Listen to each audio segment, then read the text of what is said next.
Bonjour chers élèves et bienvenue dans cette capsule vidéo dans laquelle on continue le processus de division cellulaire. Ce processus, on va le retrouver à l'intérieur de notre système reproducteur. Mais avant de commencer la méiose, je vais quand même définir c'est quoi une cellule haploïde.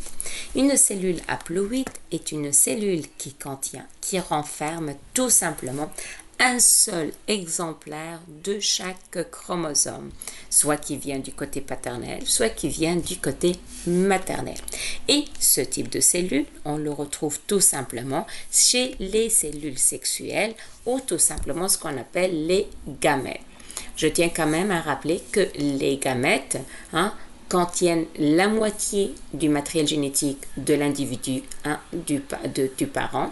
Pourquoi? Pour que lors d'une fécondation, la fusion entre gamètes mâles et gamètes femelles, ça va générer tout simplement une cellule diploïde, ça veut dire qu'elle va avoir tout le matériel génétique au total. Pour pouvoir avoir des gamètes, notre système, notre organisme, il utilise ce qu'on appelle un mécanisme de division cellulaire et ce mécanisme de division cellulaire portera le nom de la méiose. Je tiens quand même à attirer votre attention que la méiose ressemble un petit peu à la mitose, dans le sens que c'est une division cellulaire. Cette division cellulaire comporte des étapes.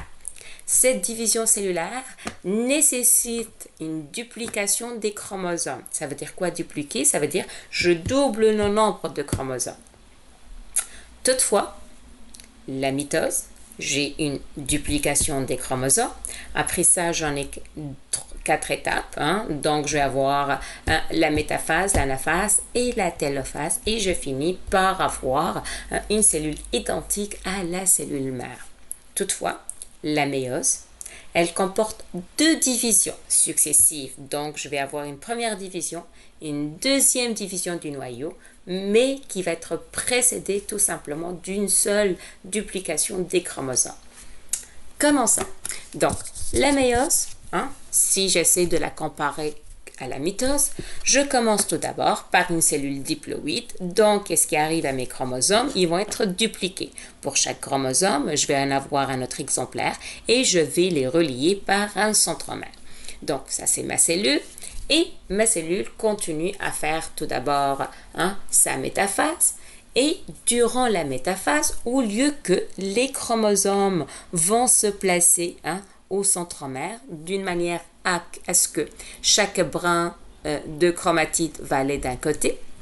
Durant la méiose 1, qu'est-ce qui arrive? Ce sont les chromosomes. Ils vont se placer, chaque chromosome avec son homologue, de part et d'autre du milieu de la cellule. Et ce qui va entraîner à la fin de la méiose 1, je vais avoir 2 cellules, mais cette fois-ci 2 cellules haploïdes. Pourquoi haploïde? Parce que je vais retrouver tout simplement un seul exemplaire de chaque chromosome. Et c'est la raison pour laquelle je vais parler d'une division réductionnelle. Mais toutefois, ces 2 cellules ne sont pas stables, donc ils vont continuer, ils vont entamer une deuxième division, mais cette fois-ci sans dupliquer les chromosomes. Mais durant cette division cellulaire, qu'est-ce qui arrive? Chaque chromosome va se séparer en 2.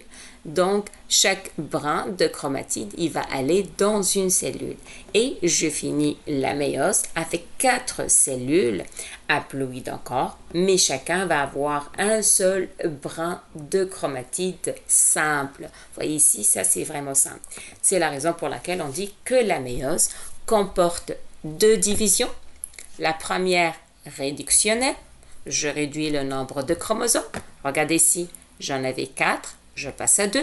Et la deuxième, c'est une division équationnelle parce que j'avais 2 chromosomes, je garde encore 2 chromosomes. C'est quoi la différence entre cette étape et celle-là? Tout simplement, celle-là, j'ai des chromosomes qui sont sous forme de X, donc ils sont formés par 2 brins de chromatide, alors que ces chromosomes, ils sont tout simplement formés par un seul brin de chromatide.